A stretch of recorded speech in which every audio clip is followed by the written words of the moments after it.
very special. Or I say that about all of them because they're all very special, but this one is really special. Yeah.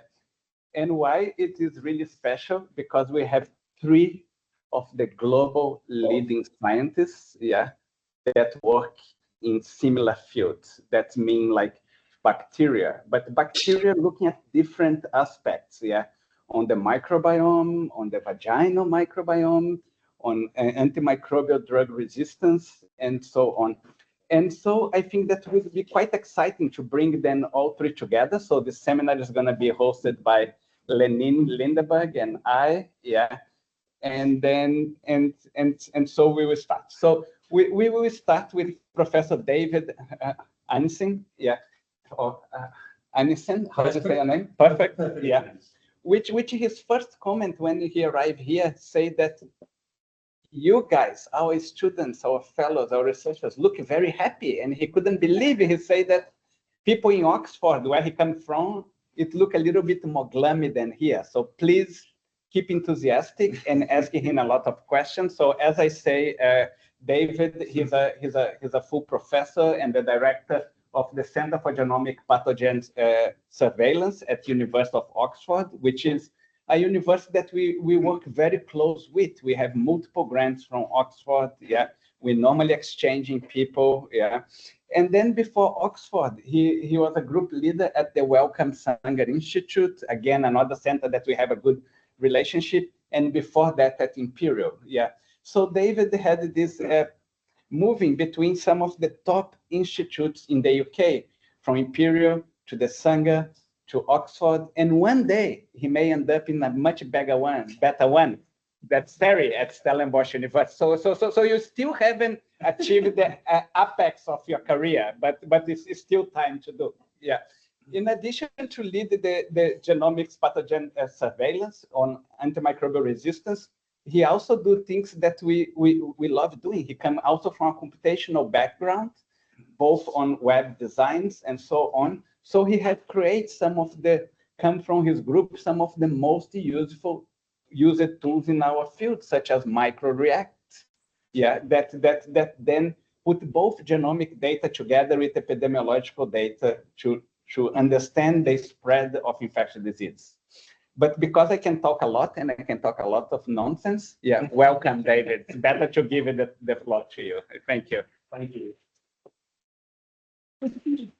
Wow, what an introduction. Thank you so much. It's a real privilege and honor. I hadn't quite meant the comment about the enthusiastic students, but it struck me walking in, everybody I've said hello to, we've just had a handshake, and it is really nice to see just the embedded enthusiasm that's so important in any academic or translational endeavor. So I've been in Cape Town for 3 days. It's my second time here. I came about 20 years ago for somebody who got married, and what a beautiful city.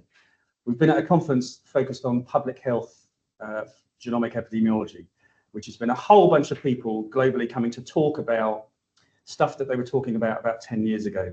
And we're very interested in actually how we turn this technology and translate it into action for growing public health infrastructure and interpretation of that information. So anyway, thank you so much for the invitation. So I'm based at the University of Oxford in the Pandemic Sciences Institute and the Big Data Institute, and I run this Centre for Genomic. So there's a whole bunch, every organisation has these multiple layers of institutes that are sat between. But I've been running the centre for about 8 years, and we sort of have 3 major tranches of activity. One is around ever increasingly large genomic data sets and understanding pathogen dynamics, evolutionary biology. I come from a background where we developed multi-locus sequence typing, which is a typing methodology for looking at 7 genes to assign strains to bacteria. They're all very similar concepts, right? But I haven't done a great amount of virology work until the pandemic.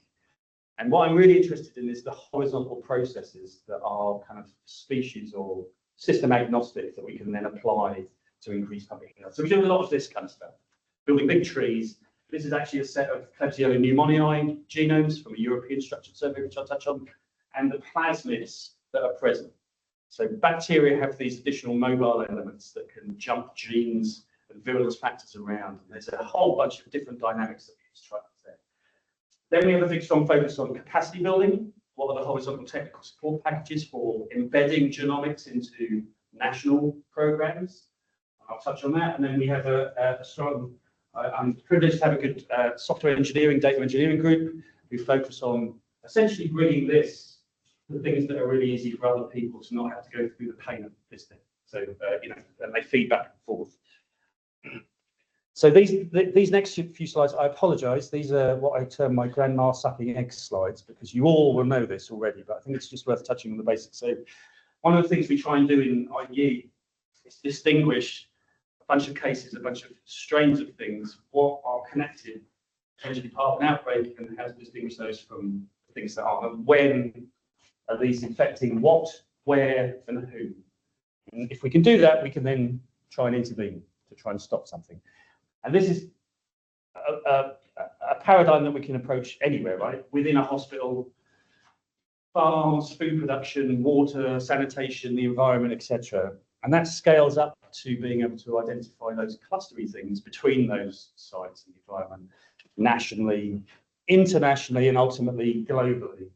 And we all know our connected world, and this is super important to get on top. So genomics, we take a bunch of samples, you run them through your genome sequencer, and then you try and relate how similar those samples are to each other.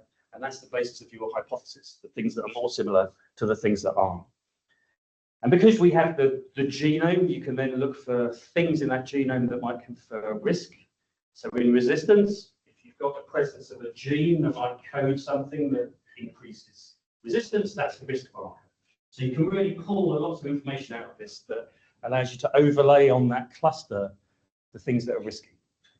And we spend a lot of time thinking about the vast amounts of information on this side, and the vast amounts of information on this side, and how do we distill all of that down to this poor person who has to understand it all really rapidly to do something about it. So delivery of this information together. And that could be somebody sat in infection control, could be somebody at the head of a food production plant, could be somebody at a national agency. So in the UK, we have UKHSA. I mean, this is every country has a national agency always developing. European CDC, you've got the US CDC, you know, the nascent African CDC, and then ultimately, is this body something that can take advantage of this information upwards? So the practicalities in genomics, we take the samples, you run them through your favourite genome sequencer, not to scale. I think this might be my favourite at the moment. Used to be the combination, but this is beautiful. It's one of the most complete sets of information. And then you get a whole bunch of data out at the end, a whole bunch of genome sequence. So what do we then do? So let's say we've sequenced 3 things. We can then count the number of differences between the sequences and represent that very simply as this kind of tree-based way. So in this case, 2 and 3 are more similar to each other than they are to 1. So okay, fantastic. So then you want to add evidence on, right? So you can then start mapping this hypothesis that these 2 also have these 4 things in common that are different to these ones. And this could be anything, right? This could be a phenotype, it could be a drug resistance, it could be A, B, C, D, or E. But it helps you build up your questions and your understanding. And then if you've got space, so 2 and 3 were sampled in the same geographic location. Anyone know where this is? Look like Israel. No. That's the Philippines. The Philippines. Yeah. Okay. Thank God.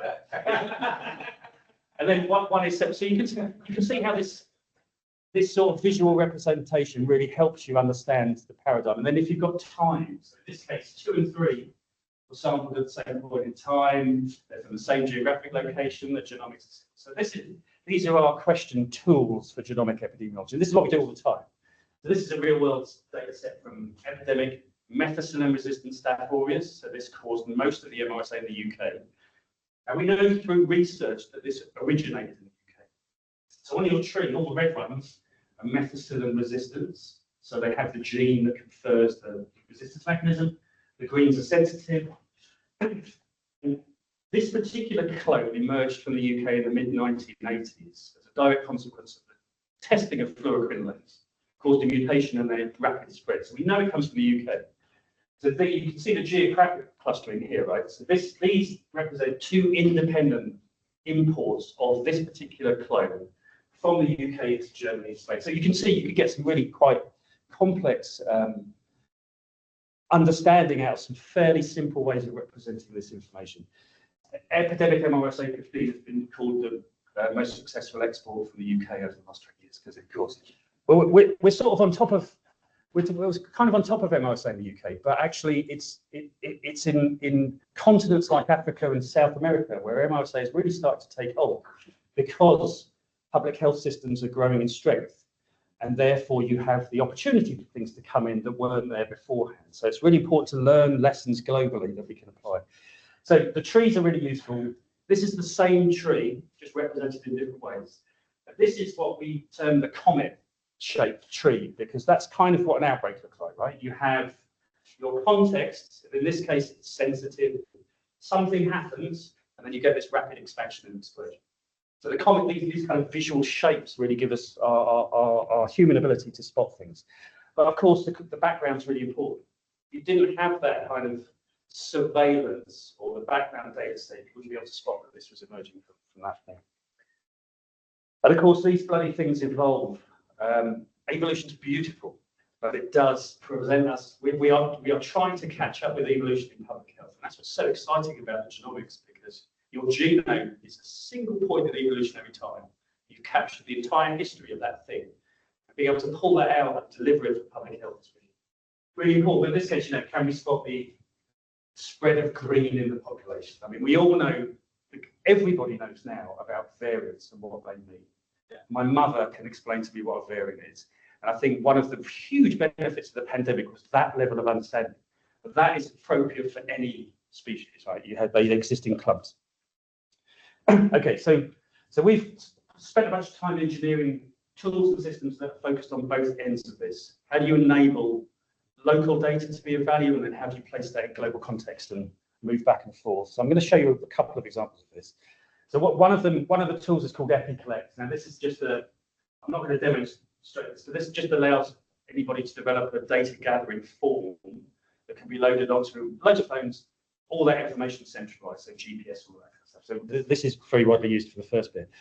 But back to this simple thing, right? So everybody, whether you're looking at viruses, bacteria, even human genetics, this kind of paradigm of the questions is always appropriate.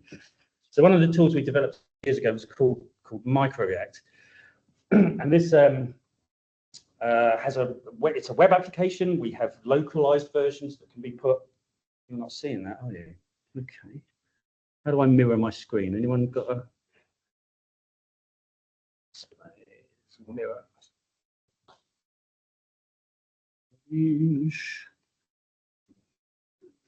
Yeah.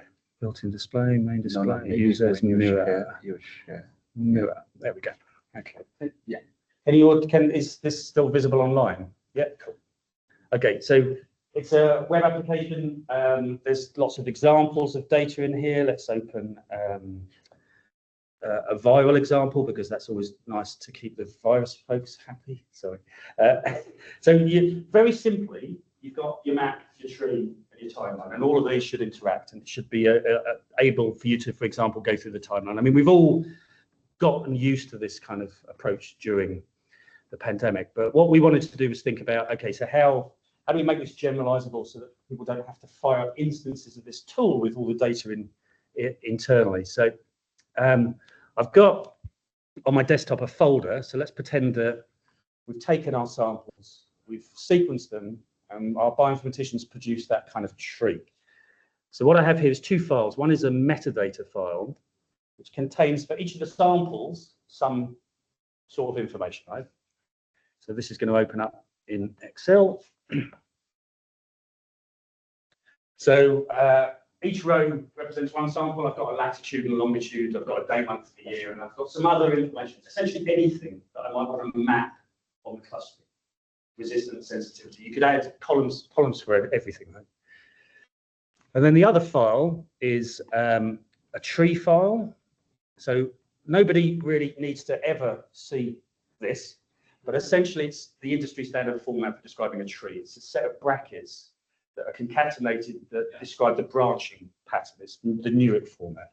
But any pipeline pushes this stuff out. All right, so I want to take those files, I'll drag them into the browser.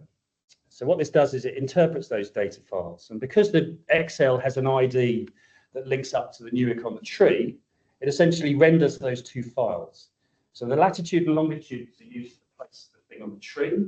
The Newick bar is used to render in this interactive display. And there you go. We produced one in 5-10 seconds. So this is actually a set of data. So now we can start delving into this information. Right? Yeah. So here we go. You're asking quickly. You're seeing the data that comes to life. So this thing here is really interesting. Must be. That's what your eyes drawn to. So let's see where those are geographically. So we can then go and select this branch. Okay, so that represents that geographic cluster there. And temporally, they're all in the same spot. And because we've got other data that we put in there, we can also then add your classic metadata blocks on. So let's put our antibiotic sensitivity. So they're all resistant to the same 3 antibiotics, etc., etc. So, okay, all right, you've been able to delve down here, but maybe I want to share this with the person higher up in the information chain. And I don't want them to have to go through the process of delving all the way down. So I can then add a note. So you can add loads of different types of charts and all sorts of stuff here, but I'm going to add a note, which essentially says this is the outbreak. Tulio spider. Of course. So then exactly. So then I can save it. No. So I can save this by signing in, and what this will do is it will create a brand new project with a URL, a unique URL. So then I can email that URL to whoever needs it, and then it jumps them back into exactly that position in the data, and it's got the note. So this is how this kind of stuff, we wanted it to become much more than just tootling around with visualizations, right? Okay. So let's see if this is useful. Yeah, we have the head of the program, the genomics area. What do you think this tool will help you? So at the beginning of the pandemic, we were part of the inception of the UK's COVID Genomics Consortium. So we all got together in Welcome and decided how we might do this. And so this is the first report from COG UK that went up to the government. Right? We have this government advisory board called SAGE, and we included that this is when there were only 1,000 genome sequences in the UK. And you think of the numbers now. So we put this information and visualised this so that the idea was that the politicians would be able to understand. But, trees are not ideal. But it allowed it to update and increase this information. And we saw this kind of really take off in the pandemic. So Microbe was used. This is the US CDC had an instance. It's embedded in the European CDC. This is Jacinda in New Zealand, understanding the variants. So this generalization is what we try to build into this particular application so that you can apply it to whatever system is necessary. And we have locally installable versions of this. So in US public health labs, so each state has its own national entity. They are using this internally to put all sorts of confidential information on top without pushing it upwards to a website. Public Health Wales, ECDC, every morning they have a situational awareness room, the classic kind of outbreak situation where they just show what's happening in that week. All right. So again, another grandma success, if I pull back a little bit to why we do genomic surveillance. So one of the key things is that it allows us to map that dynamic population structure. You can use it to identify trends and changes, and importantly, be able to spot where something becomes the comet head, where it kind of increases in time. And this sort of information helps inform both priorities, infection control measures, treatment stewardship, development of use of antibiotics, diagnostics. Can you diagnose this instead of everything else? The classic stuff that we all know, and Tulio has been fundamental in pushing this out through the pandemic. Now we have a very strong focus on AMR because it is one of the world's major problems. If you believe the burden estimates, in a very short number of years, this will outstrip HIV and TB cases. Now, the WHO has very nicely produced a priority list of bug-drug combinations. So these are the most critical things for us to understand going forward. Enterobacteriaceae, Acinetobacter baumannii, and then MTB down the bottom. So it allows us to constrict our approaches to the things that are most important going forward. So what's our situation at the moment globally? So we have this global antimicrobial resistance surveillance system set up by the WHO. It's not clear that it's been of any use with the data, but what it has done is define a very simple paradigm for what a country's national program looks like, which is a national coordinating centre, and we have Brazil's representative in the government here, which is a real honour to meet you, with a reference lab, so a national entity, and then sentinel locations that are linked to the patient, sentinel hospitals. So there's a really simple paradigm. Now, not every country in the world has this paradigm by any stretch of the imagination, and the current situation is that you're looking at classic microbiology. Can you identify the species and then do antimicrobial susceptibility testing? And can that information be filtered upwards? So I'm going to step back to the introduction of sort of molecular epi across the European continent. So in Europe, this EARSnet, European Antimicrobial Resistance Surveillance System, for many years would build upon the fact that every country had this network in place and would collect information on the proportion of resistance for bug-drug combinations. So what happened every year is there was a nice map that was produced. And these are fairly simple maps that are very informative, that showed over time that there's increasing resistance. So this is proportion of invasive E. coli isolates that are resistant to third-gen cephalosporins. I mean, the main takeaway is that big visual piece is that there's been an increase in resistance over time. Okay, you know, but the coordinating effort to have a whole continent's data come together is what we need to be doing everywhere, right? Where are these sort of equivalents? So we were heavily involved with this network because each of the national reference labs would get together every 6 months, describe the results, then go out and have a nice drink, and they became like a family of collaborators. So, and that kind of side of building these regional networks is super important. You have to make people happy, right? And you know, bring them all to Stellenbosch and have a beer. But what happened through that is that it became a kind of collaborative network. So we pitched a project which was, let's try and bring sequencing into this. And this is quite some time back when whole genome sequencing was just starting. So we said, like, if Staph aureus, can we do a survey which would give us a snapshot of the whole of the species in one point in time?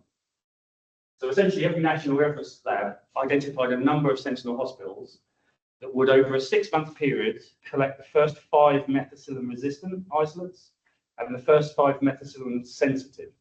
So that's the key, right, is to capture that background. So we did it, and then we sequenced it, and this is partially microreactor sort of developed so that we could deliver the information back to all the countries. So what we could do is then we could describe the population, contemporary population, 6 months, right? Public health needs to be not academic studies for 15 years ago. So this is that EMR SA15 branch. We could identify all the major and minor clones and, you know, go into a lot of detail. But we could also start doing things like, now,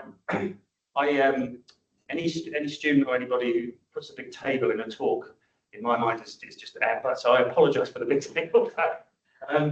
This is essentially, so for all the frontline antibiotics that are used to treat Staph aureus, it's about 10. What we had in this project was phenotypes of the lab tests from every national reference laboratory. And then we had them all retested at UCAST, which sets the kind of breakpoint resistance determinants. So we had 2 sets of phenotypes, and we could compare how concordant the gold standard UCAST typing was versus this heterogeneous set of networks. And then you compare it to the whole genome sequencing. How good was the sequencing? If you find a gene, that means it's resistant. What we can show here is that sequencing was as good, if not better, in all cases, when compared to a heterogeneous network of reference labs, when you compare it to the gold standard. There's always differences in different labs. For the frontline antibiotics, the concordance was close to 100% in most cases. Now, Staph is a really well-behaved bacteria. It exists in nice clonal lumps, and you tend to have a concordance between the presence of a gene and a phenotype, much like TB. TB is well-behaved when you come to drug resistance, right? If you've got a mutation, you're pretty sure you've got resistance. But that is not the case for other bacteria. When you start looking at this beast, Klebsiella pneumoniae, You have all sorts of different mechanisms, genetic mechanisms that code for resistance. You have plasmids that can jump in and out between strains. It's just the concordance is very, very different. So the promise of sequencing replacing standard phenotyping testing needs to be understood on a species by species basis. So you can probably do a lot of it in staph. Klebsiella is very different. So we wanted to investigate that. So the next project was, can we do that same kind of continental survey for Klebsiella? So again, 450 hospitals, 6 months, collected, and we could show that, you know, there were what the major and minor claims. I'm not going to go into the details. There's 2 really nice manuscripts there, and then we published. But the key thing we did is we repeated that survey 3 years later. So what we could then do was look at what happens in the middle. So what you have is 2 temporal time shots, snapshots of contemporary isolates from that vast network of hospitals. So you can see what's increased and what's decreased. So what increased was a particular sequence type, ST39, which was really nasty. And what this enabled the European CDC to do on a European level was then trigger further investigations, but also put an alert out globally that we had this hypervirulent, it was causing more fatalities, the risk assessment that would be picked up anywhere in the world. Pathogen were very interested in this. And what happened is that diagnostics were developed in this particular clone. There are at least 3 companies trying to develop vaccines, clonal-based vaccines. But it's all based on top of having this good structured survey approach. Okay, all right. How much time? I've got 10 minutes. Yeah. Okay, I better speed up. All right. Massive challenge with bioinformatics because everybody who works in a lab and does bioinformatics has written a pipeline and they're all different and we need standards. Blah blah blah. Okay. So stop talking about it and just get this stuff done. Get the standards done. So I'm going to show you one last system. Yeah. So we also wanted to, so MicroReact, you have to do the pipeline yourself, regardless of what the pathogen is. You get the tree, bring all the metadata together, brilliant. But what if you've just got the raw sequences and you don't have a bioinformatician in your lab, which is the majority of the world? So Pathogen Watch, we've essentially brought in and QC'd all of the archival genomes, and we've understood which analytics. So there's community analytics that are best practice for different species. So let's say that in my lab, the bioinformatician was fired, and what's been sent back to me is a whole bunch of genomes. So these are genome assemblies. So each one has all of the, there's the raw genetic information in it. And then I've got another metadata file here, which contains, again, like the MicroReact file, right? A bit of information, a lab on, and day, month, and year, and anything else we might want to relate to it, right? Okay, blah, blah, blah, blah. Actually, this is interesting. I've got some Brazilian data in this one to show you. So that's opportunistic. So very similarly to what we did with MicroReact, you can drag and drop all of those genome files into the browser. And then what this does is the system doesn't know what species is in those files. The first thing it does is it identifies the species, looks at the different methods. And then based on the species, it will run a series of analytics. So if you're doing Klebsiella, you want AMR determinants, you want NLST, blah, blah, blah. If you're doing SARS-CoV-2, you want to run pangolin, you want the reference. So those files contain 3 SARS-CoV-2 genomes, 12 staphylococcus, 1 Klebsiella. So that's finished, right? So then each of the genomes has a report. So if we look at one of the Klebsiellas, this gives you the output of the analytics that are appropriate for Klebsiella, the surface polysaccharide, and this is important in vaccine targeting, whether it's got the AMR determinants and whether that potentially indicates. So it gives you all of the single genome report results. But what we can also do is then go further. So if I take all the staphs, and I can create a collection, and I could add in some other representative genomes, but I'm just going to cluster all of these ones together. Let's call it Tulio. So what this does is it builds that tree. So it takes all of the shared genome regions, it counts all the differences, and it produces essentially that view that I was talking about originally, which is this is where our acuity can come to bring the question. So what we can do is, because we've run all of the analysis, We also then have the potential resistance determinants. So let's pick one, fusidic acid resistance. So here we see we've gone from the raw sequence up to a tree that gives us this cluster, has these three things in common, and they're in the same part of the world. You see, and this stuff has to be done without the need for a bioinformatician. It has to be standard. So it will fire all my ones. Should I fire all? No. But it's like AI agents replacing. Yeah. People can do more interesting things. You don't need to be right. Anyway, yeah. They can do the next week. Yeah, I'm. You won't be quite so friendly. I apologize. Okay, so I'm going to have to skip through quite a lot. So what we've also spent quite a lot of time working with PIs in national programs to embed genomics into national programs. So this is a project we've had ongoing for 5 years, which was to develop the technical support packages that are needed to do the same thing in a standardized fashion across the world. There's a special edition of CID that goes into this in a bit of detail. Very rapidly, this is an example from the Philippines.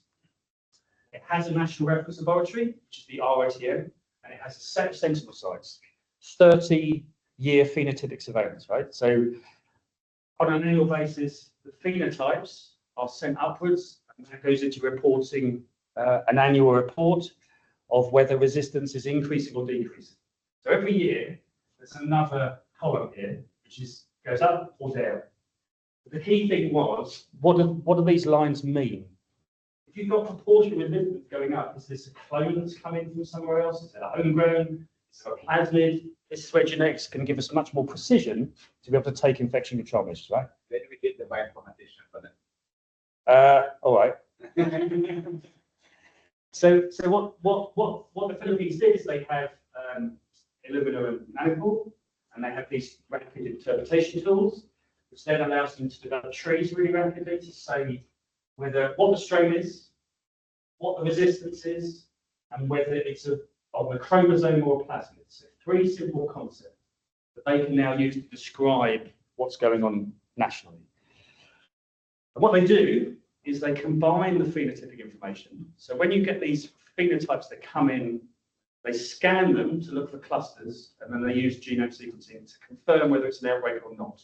So you're not trying to sequence everything. You're intelligently taking all the existing phenotypic information and maximizing the value of that genomics. And this is the manuscript where they identified an outbreak in NICU, Klebsiella pneumoniae, and then went and closed it down. Now this has now been brought in by the government. The government's now funding them. They have a budget line for doing this. It's called Spot and Stop. Last year, they identified 13 outbreaks and confirmed them using sequencing in this fashion. So it's translating all the way through to the government actually buying in, which is rare, right? I mean, that's one of the big challenges, is how to get sustainable funding. And this is Iruka in Nigeria has really looked towards what the Philippines done. It's taking on quite a lot of that learning to be able to leapfrog and not have to go through 30 years of building things to do it much quicker. All right. So as a consequence, we're now the WHO Collaborating Centre on Genomic Surveillance of AMR, and this really sort of allows us to think about how we might scale these things up in a way that becomes owned and embedded in member states. For me, that's the key. It's got to be, the interpretation's got to be owned, the technology's got to be owned, and then the innovation on top of that has to be owned as well. I'm going to stop there. I had a whole bunch of nice stuff about big trees, but I've run out of time. Thank you so much.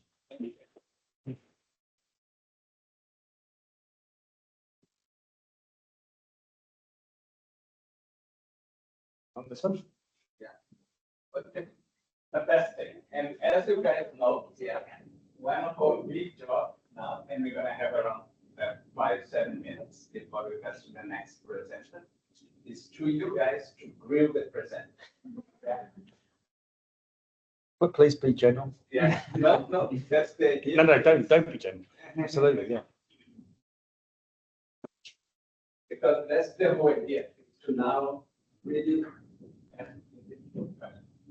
And thank you for the brilliant presentation. And also just thank you for coming. I can deserve my MC. Did it really? Amazing. So that's the point of what we do, right? Love it. So with the One Health initiative, with a lot of movement towards structural genomic sequencing and things like that, would these two still work? for some of these we can generate from So metagenomic sequencing. Yeah, so I'm still a bit cynical about metagenomic sequencing because, and apologies because we're going to have a beautiful talk, but you know, it's being used to identify whether SARS-CoV-2 is present or polio is present, and I think it's beautiful for a presence or absence, right? But when you come to AMR, you need to know what strains are there, and you need to know which genes are present on the chromosome and which plasmid. So you need the whole cell. You need cellular sequencing. Now, as soon as I think the technology is not quite there, because what we need to do is put a sample in and get the whole genome, right? And then all of these methods are appropriate. What we certainly try to do, and I try and instill in the team, is we only want to work on methods that aren't ephemeral.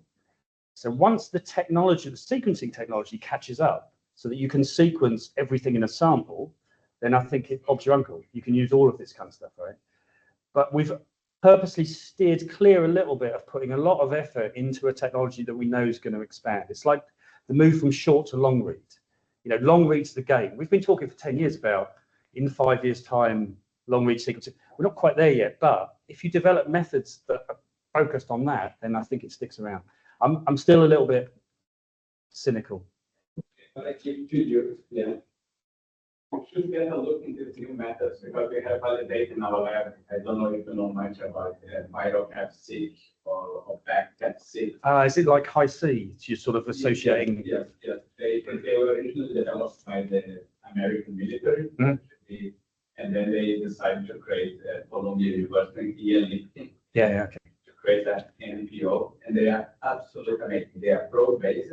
Yeah, they get a much higher success of sequencing. Yeah.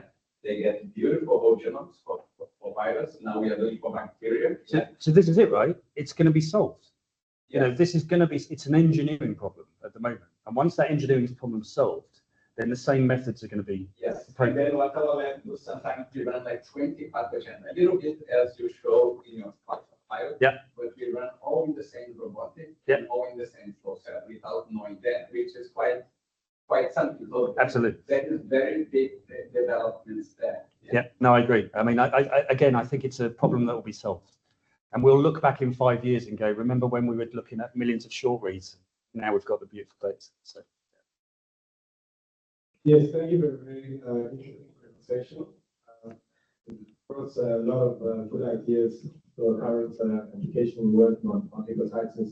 Okay. So with regards to the phylogenetic trees created in microreacts, I know creating phylogenetic trees takes a lot of programming processes. So I saw that the microreact creates phylogenetic trees quite quickly. Is there a specific tool used in the microreact that actually performs that process? So microreact doesn't do the create the pathogen which creates the tree. I think that So what we've done is we have multiple methods, right? So your bacterial genome, the ones I showed Staph, is about 3 million bases, and there are about 2,500 shared genes. So what you can do is you can just take the shared genes from all of the samples and then do pairwise comparisons, and that is actually computationally very quick. We're not doing evolutionary trees, right? We're not doing time trees because public health doesn't need to know the long, vast evolutionary history. We're trying to produce those rapid clusters that can then lead to hypothesis generation. If you want sort of time trees, then become an academic and go down that route, which is fine, but we've got a real focus on how this supports infection control, or how it supports. So the tree building methods, and I've had some students look at the difference between maximum likelihood, neighbor joining, all of the, and what difference does it make on the very contemporary endpoints? And it's very little. Your deeper branches, yeah, brilliant. But if you're interested in evolutionary biology, pathogen watch probably isn't the right tool. You probably want to fire up Beast and fire an email to Andy Rambo and ask the exact same question, because that's when it becomes much more ephemerally difficult to define what the right and the wrong methods are. Thank you. Actually, Andy was here for the last 3 days. He was in Cape Town. That would have been a perfect opportunity. Hello. completely understood the point where you talked about good behaving and not good behaving pathogens. So do we expect that there is a discrepancy between genomic and phenotypic and antimicrobial resistance in some pathogens more than others? Yep. And when we encounter such discrepancy, what is the next step?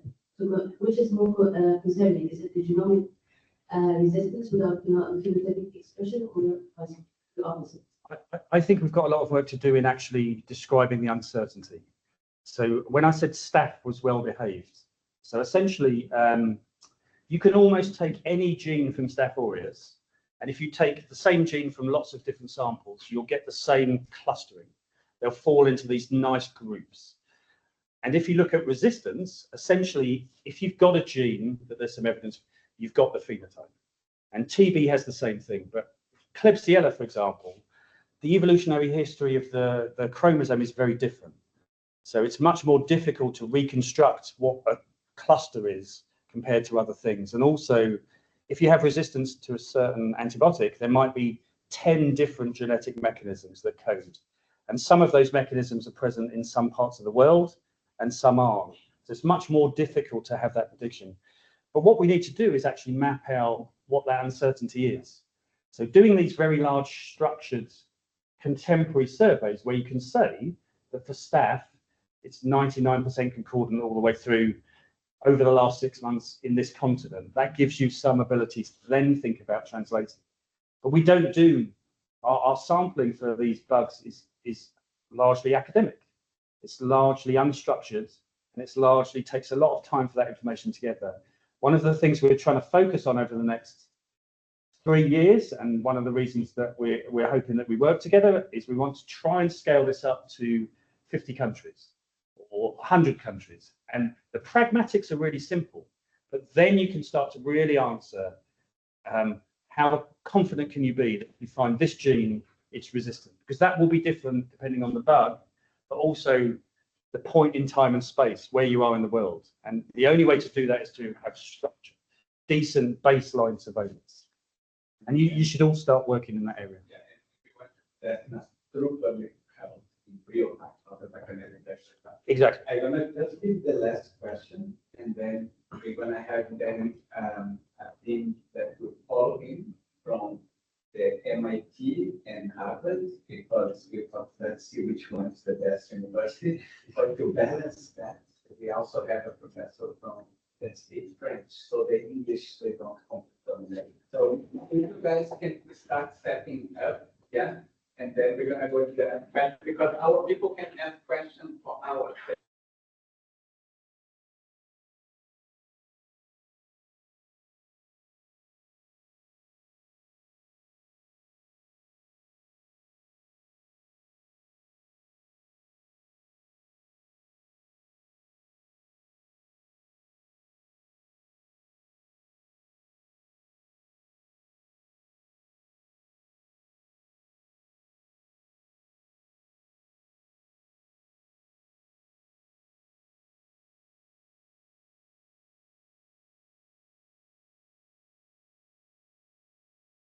Pathogen wants to identify some carbapenemesis gene.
is we containerize that tool and then make it really easy for the data to come out of it. So we're not trying to build all the tools and systems, but actually what's the gold standard that can be delivered? But it's a really good point. Where do you go to get that included in those AMR databases? And the answer's still not clear at the moment. How do I make sure this Yeah, thank you, David. And sorry that we have a double presenter, but we are very excited to have you. Yeah, and yeah, thank you. So another round of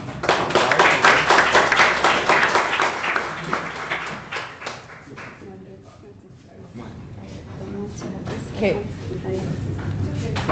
Right, so we've heard quite a lot about AMR, and to me that translates into there are drugs out there that are not going to work anymore because of this, which means we will need to change our strategy in order to not have those bugs around anymore, right? So our next speakers are going to expand on this concept a little bit, but focus it in an example in the female genital tract, where we know that there are antibiotics that do not work effectively to treat bacterial vaginosis, which we know is related to increased risk of STIs like HIV, increased risk of preterm birth. It's really not a good thing to have. And what we have to treat it is not working as efficiently as it should. So one of the ways in which we, and I'll introduce these, what do you call them, super expert global leaders, have addressed this is through a trial to change the genital microbiome into something a little more healthy, I suppose, and they'll explain what a healthy vagina means. Oh, you'll be hearing a lot of vagina and sex and penis and semen, so get used to it, get comfortable with it. We are speaking about women's health today, which is very important as well.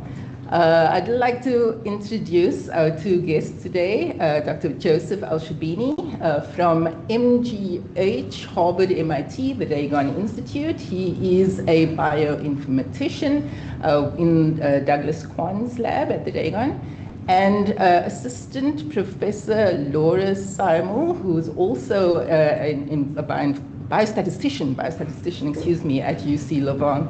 And they are down here to speak about multi-omics integration and analysis.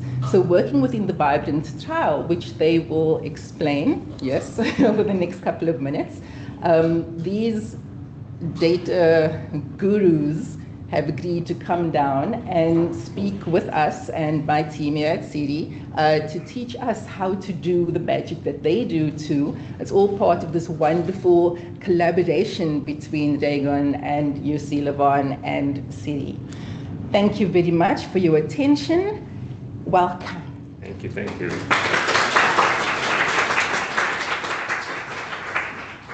Yes, thank you for having us both. We've both worked with Lenine for many years now, and it's our first time getting to visit her in her research home here at CERI and see the space at Tigerberg, and it's been really amazing. So as she said, we're going to talk about the clinical trial that was developed to try to change the vaginal microbiome, but first we have to get our basics straight about the vaginal microbiome, so that's going to be my job at the beginning of this talk. And do you get embarrassed by doing that? Saying the word vagina? Yeah. Yeah, everyone can say the word vagina really quick if you break the ice. Vagina.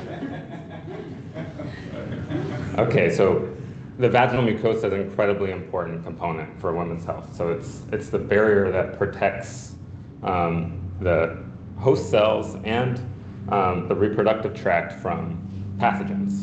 And so the vaginal mucosa, just like it sounds, contains a lot of mucus, but it's also the epithelial cells that provide a barrier and the microbes that live on the mucus, which impact how effective that barrier is. The vaginal microbiome is a really strange ecosystem. I started studying microbial ecology in the ocean, where diversity was the sort of ticket to a healthy ecosystem. You know, you have a lot of microbes working in concert together.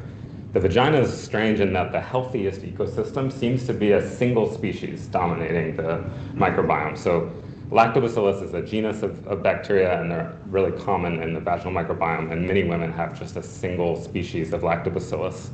Most commonly, Lactobacillus iners, which we'll talk a little bit about, and then Lactobacillus crispatus. Lactobacillus crispatus and other Lactobacillus produce lactic acid, which reduces the pH. This strengthens the protective layer of mucus and inhibits pathogens. And so it's associated with really low inflammation. And that's important for many diseases. However, many women, instead of having a lactobacillus-dominated microbiome, have a lot of diverse anaerobic bacteria. So in this case, more diversity is leading to worse health outcomes. Most common bacteria that you'll see in the vagina that are not lactobacillus come from Gardnerella. There's BVAB1, which hasn't been cultured, so it doesn't have a full species name yet, Prevotella and Smithia. And depending on which kind of microbiome you have, you seem to have different health outcomes. So all these microbiome studies are associations often. But one association that we see is that if you have a lot of lactobacillus, you are less likely to have preterm birth if you're a pregnant woman. And if you have instead a diverse anaerobic bacteria in your microbiome, you are more likely to have preterm birth. Or also in work that our lab does in Durban showed that if you have Lactobacillus crispatus dominant microbiome, you're much less likely to acquire HIV. So the epithelial barrier is sort of functioning as expected in people that have Lactobacillus crispatus is our hypothesis from this observation. But of course, it's an association. So microbiome is also associated with many other diseases like HPV persistence and cervical dysplasia, other STIs, and just in general, more inflammation.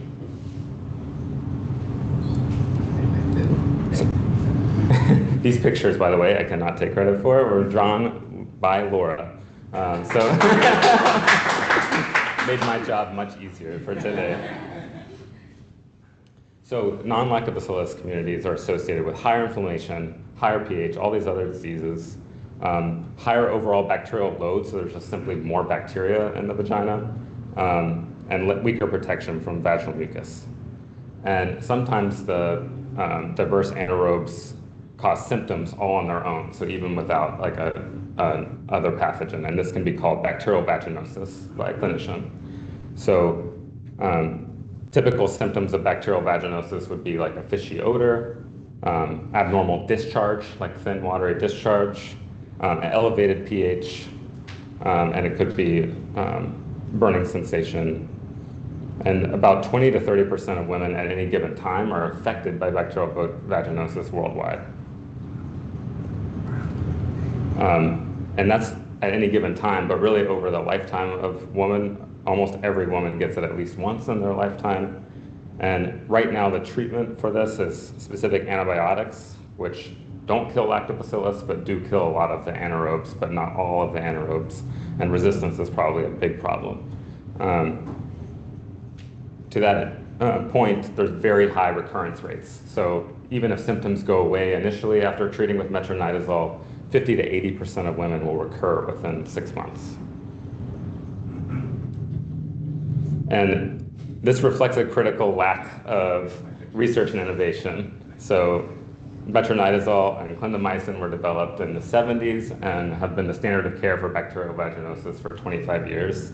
There's some culturally relevant things that were happening when metronidazole was, the hot new thing. And yes. Who's the couple in the middle? Yes, I asked the same question. I think this is probably if you just do the Wikipedia page for 80s fashion. Right. Yeah, they themselves aren't notable, but their clothes are. So really, we need new alternatives for treating BV and modulating the microbiome. So we have some thoughts on ways to change the microbiome. Could there be new ways to clear the diverse anaerobes? So maybe not antibiotics, or there are other small molecules. Could you add L. crispatus directly to the system and see what happens? And that's what we'll be talking more about. There could be prebiotics, so you could seed with food that Lactobacillus can eat that the other microbes can't. You could treat sexual partners to reduce the source of diverse anaerobes. We don't focus enough on the penile microbiome and the seminal tract microbiome. And if you have other ideas, we would love to hear them, because it's a really hard problem and there's not enough people working on them. So we're going to talk about this idea, like, can you add Lactobacillus crispatus to the system rather than just treating with antibiotics to kill the bad bugs? And there's actually a product that we had no hand in creating that's been made by a company called OSL, called Lactin-V, which has already been clinically tested for treating recurrent bacterial vaginosis. And we're going to talk about our analysis of their trial data a little bit. So Lactin-V is a single strain of Lactobacillus crispatus, and we don't really have the scientific knowledge to know if that strain is very magical. It's going to be the best strain in the world, but it's a strain that they decided grew well in the lab, was robust for all of the sort of industrial processes needed to produce Lactin-V, and seemed to be associated with health in the woman in whom it was isolated from.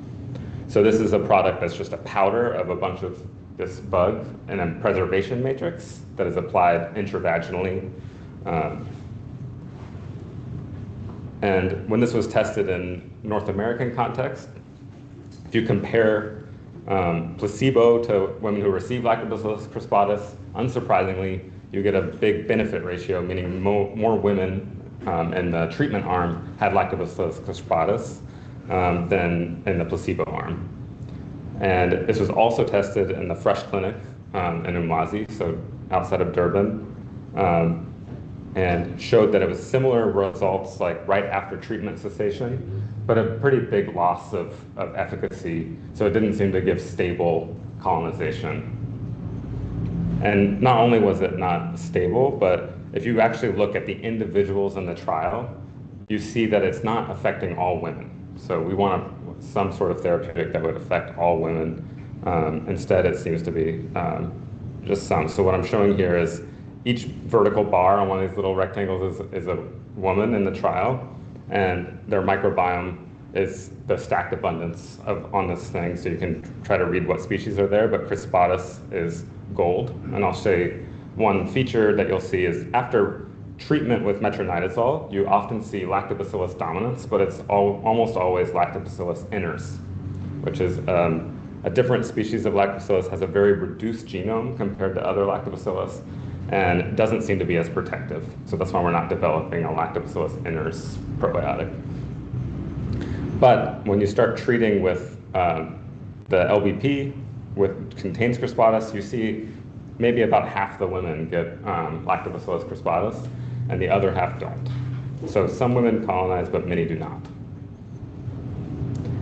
And we had similar rates in North America and South Africa, but there was a bigger, faster drop-off in the South African cohort. So as mostly microbiologists working on this problem, they decided that the next course of action would be to look for more strains to fix the problem. So maybe CTV05 isn't the best strain, and maybe in fact you need a collection of strains because the best strain for one person might not be the best strain for someone else. So this sounds like a good hypothesis. So this led to the development of 2 products for testing. One was a consortium of 6 different strains, and one was a consortium of 15 different strains. So all Crispatus. All Crispatus still. And so I'm going to tell you a little bit about how they selected the strains, but there's also the practicality that this just multiplies all your problems when you're producing a product, by either 6 or 15. So the best idea would be like the fewest number of strains that you could to still get the best colonization that you could. And so the way these strains were selected is that a lot of work had been done at the University of Maryland in Baltimore by Jacques Ravel's lab and Michael France. collecting pan-genomes, so metagenomic sequencing, which is not very good at all for antibiotic resistance because antibiotic resistance genes can move around, and so you can't tell if you see a gene what species it's in. But most genes, like in Crispatus, you can tell when they're a Crispatus gene, if it's one of the shared genes that are there. And so we can use those to build pangenomes of Crispatus genes from women who have healthy, stable Crispatus over time. And then compare isolate genomes to try to understand how much of the pangenome each isolate's bringing along with it. So what that looks like is this. You imagine you have a pangenome here on the right, which is all the genes that were contained within a single metagenome of someone who had a healthy, stable Crispatus over time. And then you have all your possible isolate genomes. Michael France developed an algorithm to find the best combination of genomes to hit as many pangenome genes as possible and as few species as possible, so that we could develop a product that had the most genetic potential to be useful. So this is coming from the hypothesis that maybe the genes present in the bacteria are important for their ability to colonize in women and stick around. So this ended up with a formulation of 6 Lactobacillus crispatus strains, and then there was another one that had 9 additional strains, and these were isolates from the US and also from South Africa.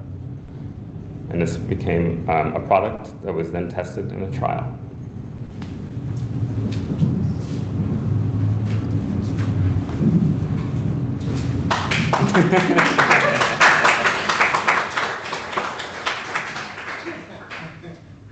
Thank you. So now you know everything about vaginal microbiota, you know how the strains were selected, and now it's time to test them, right? To give them to actual human and see what happens in them. And so this is what the Vibrant trial did.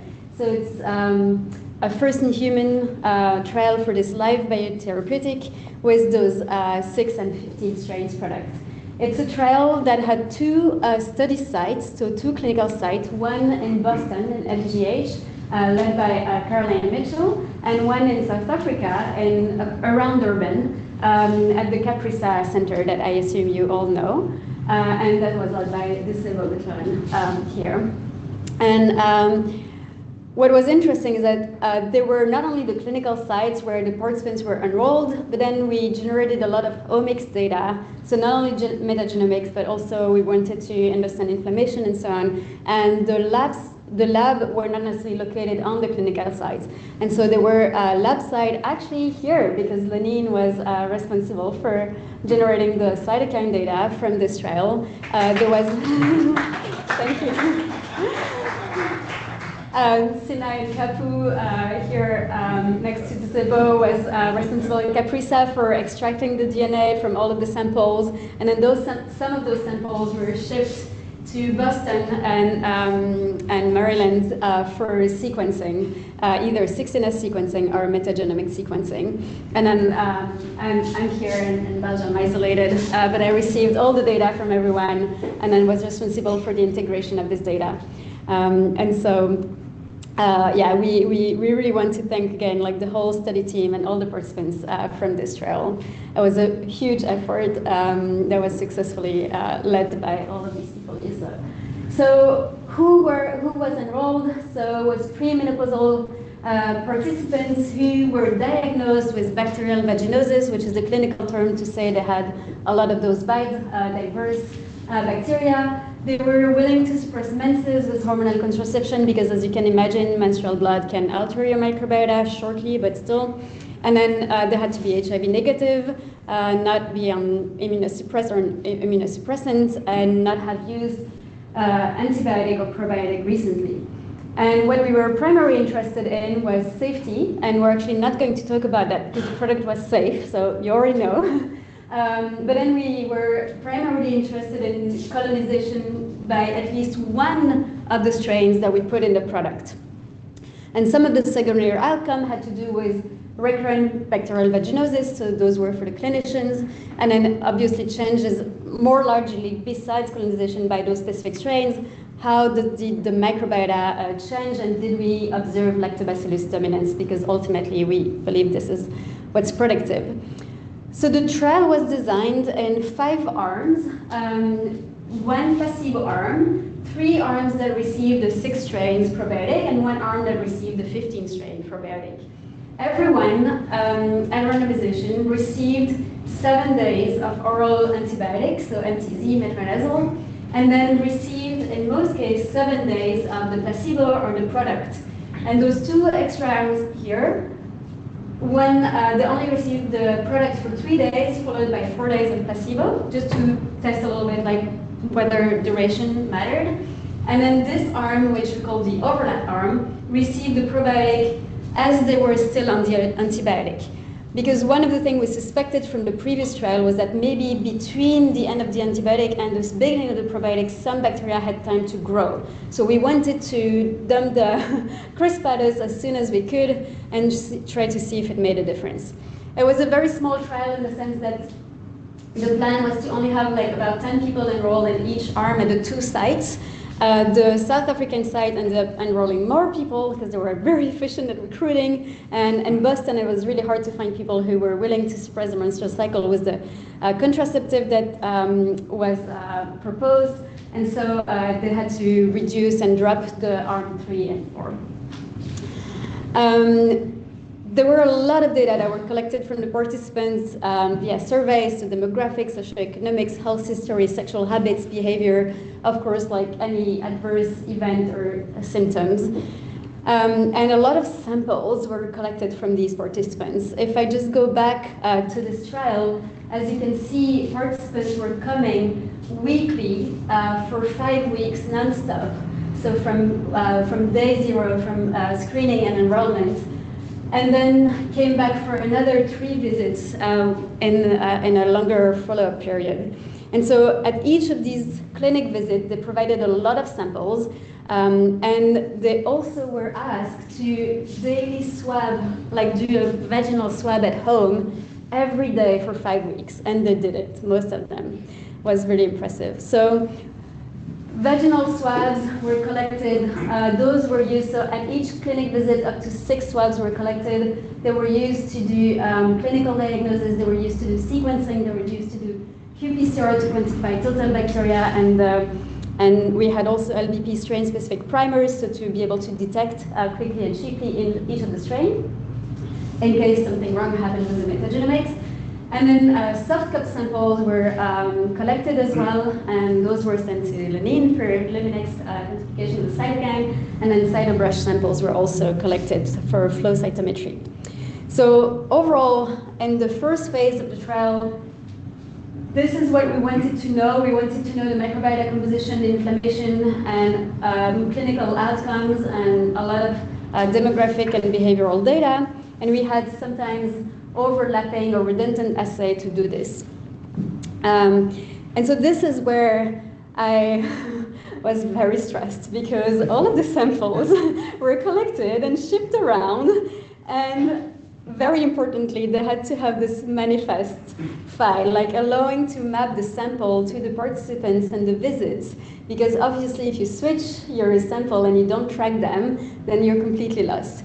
And it's not so simple, and it's not so easy, especially if you're not like in a huge organization or if you're not attached to a huge pharmaceutical company. But they managed. Everyone managed to send a sample with the manifest, and we were able to tie the data. But it was a lot of effort, a lot of emailing and calling, and are you sure this, that, so that we could merge the data. So this takes actually a lot of time. And then so once the sample are generated, the sample are collected, and then they are usually prepared, and we just took 2 examples, like for the cytokines and the microbiota. But there are all of these steps, right, where you prepare your samples, or you extract your DNA, you set up your plate, or you prepare your library, and then you need to do some quantification using, for example, a multiplex platform, ELISA platform, or like send them through sequencing. And the raw data you have in the case of Luminex, they're actually light intensity, and you need to convert this into concentrations using standards.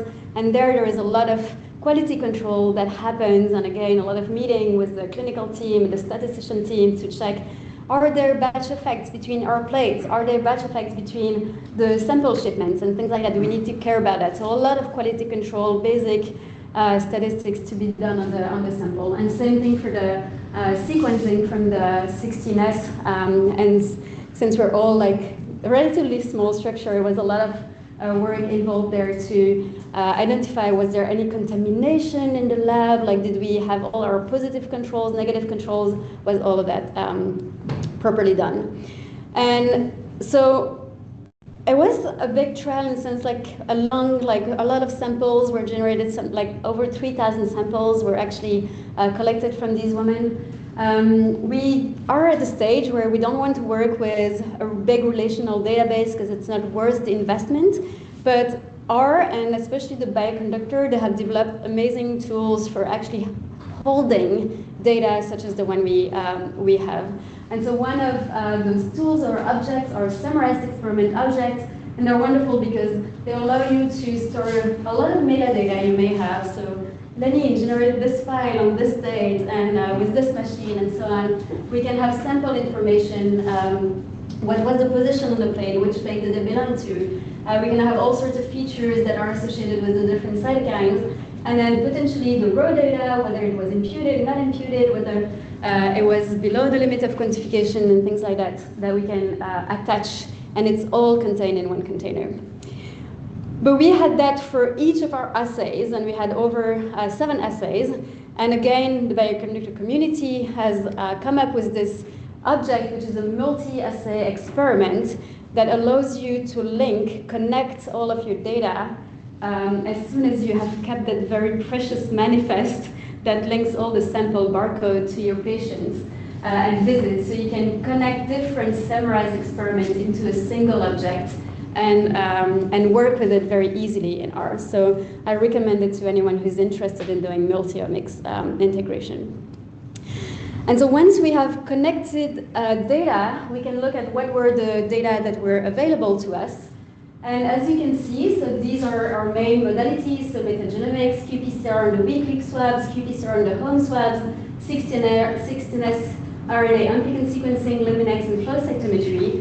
And you can see that a lot of the data was generated on the weekly samples. The 16S was done on all the samples, and this included all of the daily swabs.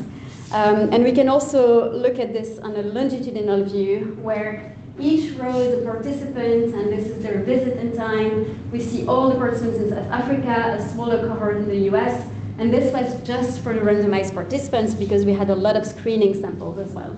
Much better sampling in South Africa. Much better sampling in South Africa. Yeah, the South Africa team really did an amazing job at keeping the participants, recruiting them, and then having them really engaged with the study. And you can still spot a few participants who probably dropped out from the study, like blank lines, but overall, really, really good data. So, results, did it work?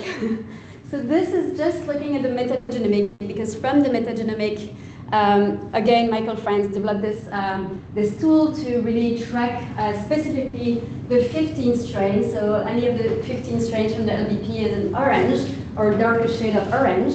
And you can see each line here, vertical line, is a participant. And they were grouped by arm and site. So we have here the placebo participants at Caprisa, the placebo participants at MGH, those who received the 6-strain consortium for 7 days, 3 days, and overlapping with antibiotic, and then the 15-strain consortium. So as you can see, the overlapping strain, they already got product earlier, right? So a lot of orange here. While everyone else received started the product later, and so got started with the product with the orange a little lower. You can also see that what Joseph showed you after the antibiotic, that there is a lot of inners, so a lot of green post-antibiotic. And then what was very exciting is that immediately post-product, quite a lot of people had the strains that we gave them, but then as we went along, not everyone kept it. However, it's kind of stable. So there is a quick drop, but it remains relatively stable. So in terms of significance, it was obviously very significant because no one in the placebo arm had the strains. There was just this one person, and I believe this was one sample little mismatch, when shipping and keeping the manifest clean and all of that. But okay. And so when you do the statistics, you have huge benefit ratio in terms of colonization by the LBP. So it was also, we chose an outcome that was very much playing in our favor, but still looking at Crispatis colonization, you have really, really good benefit ratio from this trial. And this is what I was saying, that this is the percentage of people who were colonized by the LBP strain. And so you see the gray line is the placebo. There was just like one little blip here and one little blip here in South Africa and in MGH. And we see that initially there is like quite a high proportion of participants. It drops and remains stable around like 30–40%. So we were relatively happy because this durable colonization was only 7 days or even like 3 days of probiotic was as successful as the lactin V, which was single strain. But remember our multi-strain hypothesis that everyone would kind of choose their own strain? Not at all. So most participants colonized. So what you see here, the different panels are all of the strains that were selected. So these are the 6 strains that were in this LC106 product, and then the 9 additional one for the LC115. And from those, it looks like these 3 here, and especially this one, was especially good. Actually, it's a strain that grows very quickly in the lab, and so Emma just explains it, that this strain just takes over because it grows quickly. But it doesn't really look like everyone was picking their own favorite strain, at least not from these participants. So we have the data from the vaginal inflammation. So I'm showing very briefly a quick scree plot that basically shows that even though 48 cytokines were measured, it's like there was a general button saying increase inflammation, increase production of cytokine, or just decrease inflammation. And so if we look at the scores, so here each dot would be a participant at each of their visits. So this is the screening visit, before the antibiotic, after the antibiotic, after the product, and then 1 week post-product, and so on. And Laura, what the colors mean? I forgot the legend, I'm so sorry. Okay. Blue is diverse microbiota, bad microbiota. Orange is the LBP strain. Okay. And green here that we see after the antibiotic is the inners. Okay.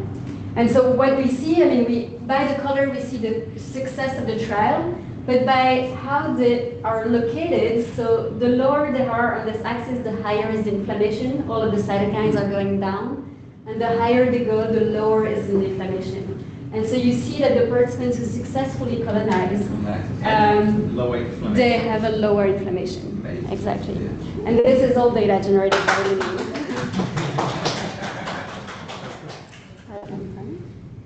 Okay, perfect. Yep, there we go. So to come back to our question, so we were quite happy with how much we learned from the Vibrant trial. We didn't have time yet, today, to really go deep into everything we learned from that trial. We learned a lot, but we still think that we need to do other things to be able to restore a healthy microvaginal microbiota for our participants. And so we have some ideas. We're part of a big consortium, the Vaginal Microbiota Research Consortium, with a lot of labs around the world that are working hard on thinking about prebiotic or other strains or new ways to clear our anaerobes, but it's still work in progress. And with this, I think we can actually acknowledge everyone who contributed to this trial, and it's a lot of people. There's Laura Vermeeren at the back who also helped me at UCLouvain with Manon Martin, and a bunch of people at all of these institutions.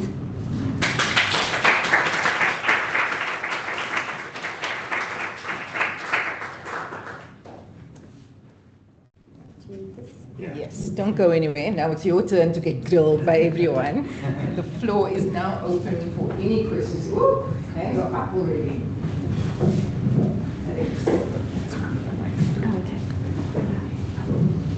Thank you very much for speaking. Bonjour. Bonjour. Okay, thank you for the talk. So my question is concerning inflammation particularly. We know that in some tropical area, with the exposure of malaria and some bacteria, we have a lot of inflammation regulations. So by the microRNA, reason why during COVID-19, in some settings we see some cases we didn't develop a lot of symptoms due to inflammation regulation. I don't know if in your study you compare inflammation according to some settings to see if inflammation are different by setting or by context, because I think this can be already influence the results. And also concerning clinical aspect, we know we have to translate our result to clinical aspect to manage patients. So do you compare according to age, for example, according to CD4 count, according to clinical aspect? I don't know if you have information about that. Thank you. Yeah, if you want. Yeah, so I have two things that made me think of. So one is that vaginal inflammation often is not correlated with systemic inflammation. So like when we measure cytokines and vaginal fluid, I'm just gonna steal content from Lenine that she's taught me, but that it's not often correlated with systemic inflammation.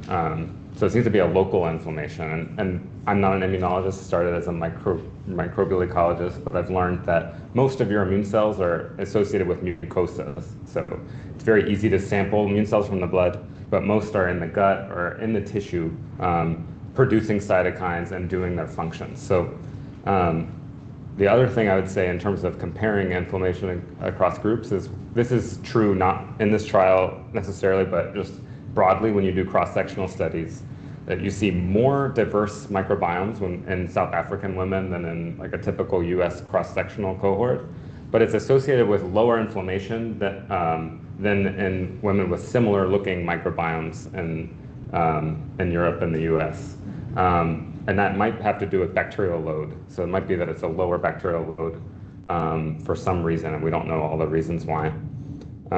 But still in this case, like when you change someone's microbiome to Crispatus dominant, it seems to be lower still.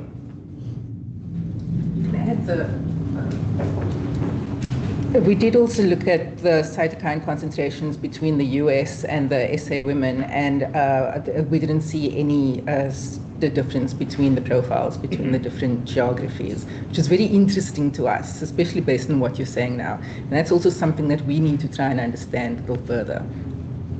Watch the space. Sawa. Thank you. Thank you so much for your talk. It was really interesting. I'm just wondering why understanding and treating vaginal microbiome imbalance seems like a big challenge and a hard thing to do, because especially the progress in finding new therapies and treatment has been a bit slow generally. Thank you. Yeah, who cares about women? Exactly.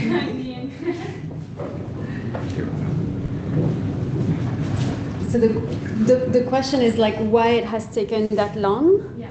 Oh, well, I think, yeah, I mean, probably just the fact that, yeah, women's health was not like really well funded, besides anything related to fertility.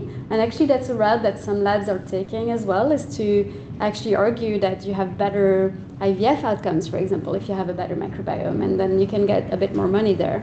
So I think, yeah, it has been like very underfunded for a long time.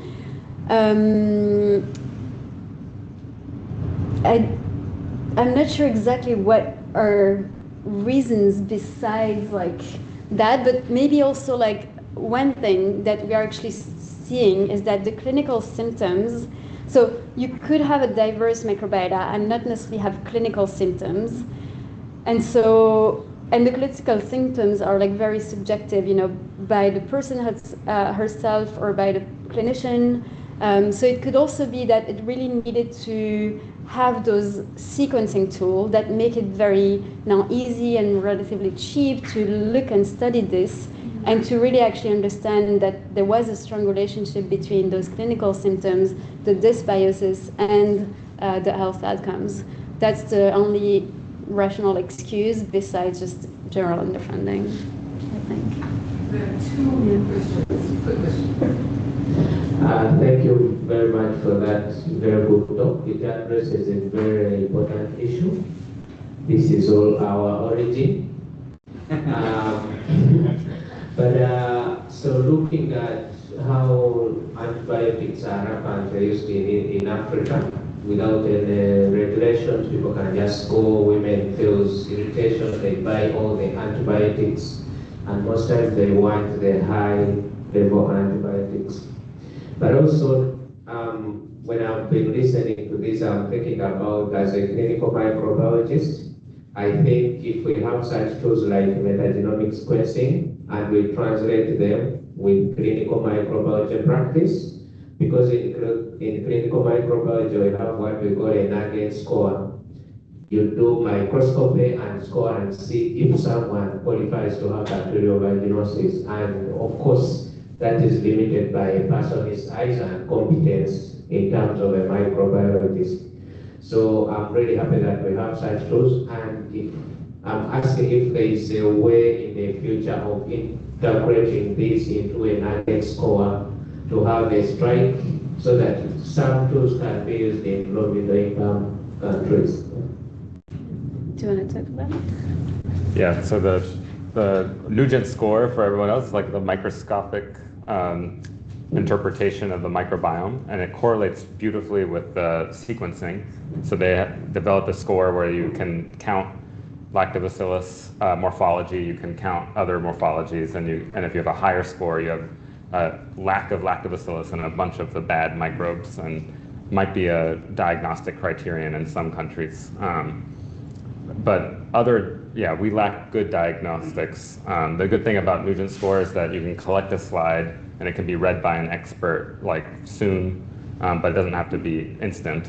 There are sequencing-based and qPCR-based diagnostics that are currently being used in the US, but they're quite expensive. And I think people are interested in developing a low-cost bedside diagnostic, which might be, instead of sequence-based, maybe metabolite-based. You could find some signature of these microbes and then get a really fast answer for whether you have the good lactobacillus bacteria or a diverse anaerobic system. Hi there, I'm Charlene, and I was actually in John Pascal's lab and did my master's on lactobacillus. Very cool. So my question actually refers to lactobacillus specifically, in terms of I found that different strains affect differently, and especially looking at Africa, we have an immense dominance in lactobacillus inners.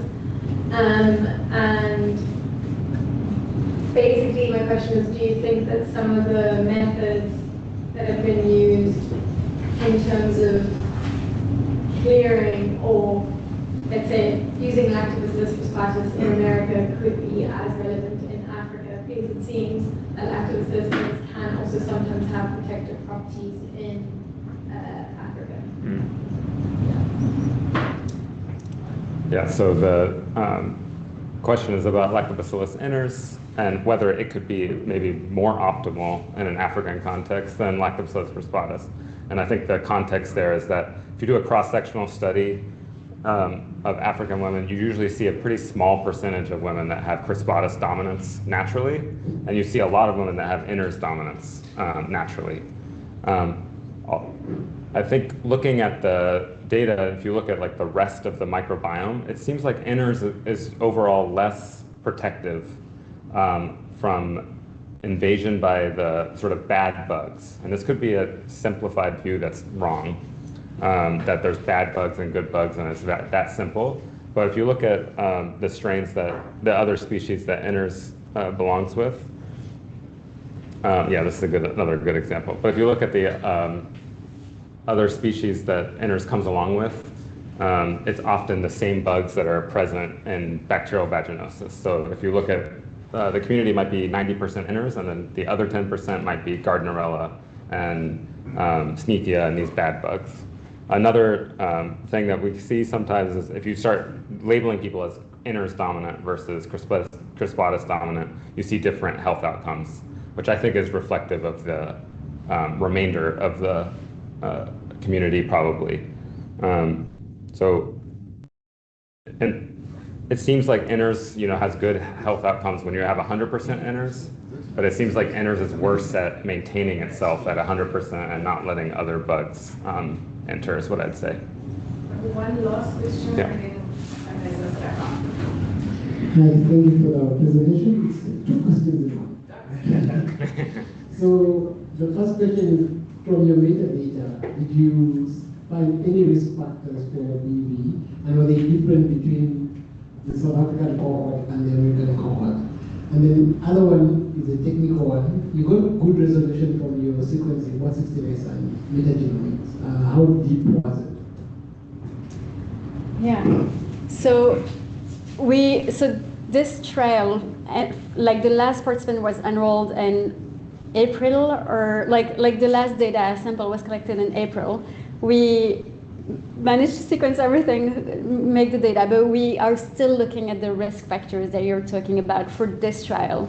And another trial that was in the US, we looked at a few demographic outcomes, variables. There were not that many that were collected, and we didn't find very substantial evidence for like age, for example. I think you mentioned age. I mean, and they're all reproductive age, right? We're not talking about postmenopausal or perimenopausal. It's all reproductive age women. We didn't see any like really strong association there. But what we start to see is like potentially sexual behavior is negatively associated with success of the trial. Other perturbations like bleeding, that could also do this, but we are not yet at a stage where we have like a sample size that's big enough to estimate those risk factors with a lot of certainty. Your second question was? The depth of sequencing. Just maybe Sure. You want to tackle that. So in the vaginal microbiome, you have this problem where you have mostly human DNA when you do your DNA prep. And we are scared of trying to do some lab depletion of the human DNA because we don't want to bias the micro community results, but it makes the sequencing really expensive because you're throwing out all the human DNA. So 90% or more in some cases of the DNA might be human. So we target 50 million reads per sample so that we get 5 million bacterial reads per sample. And now with things like the NovaSeq, that's become like way cheaper than it was before. But for 16S, you can get away with sometimes 1,000 sequences because it's so few species, which blew my mind entering this field, that you can get the composition with very few reads, really. Thank you very much. Thanks to everybody for participating in this conversation. Vagina. Very important. We appreciate all the work that you have put into this trial, that everybody involved has been putting into this trial. And we're looking forward to all the future studies based on these outcomes. We want to promote women's health as much as possible. Get people talking, get people funding, get people healthy. Yes. Thanks, everybody. Yeah, and just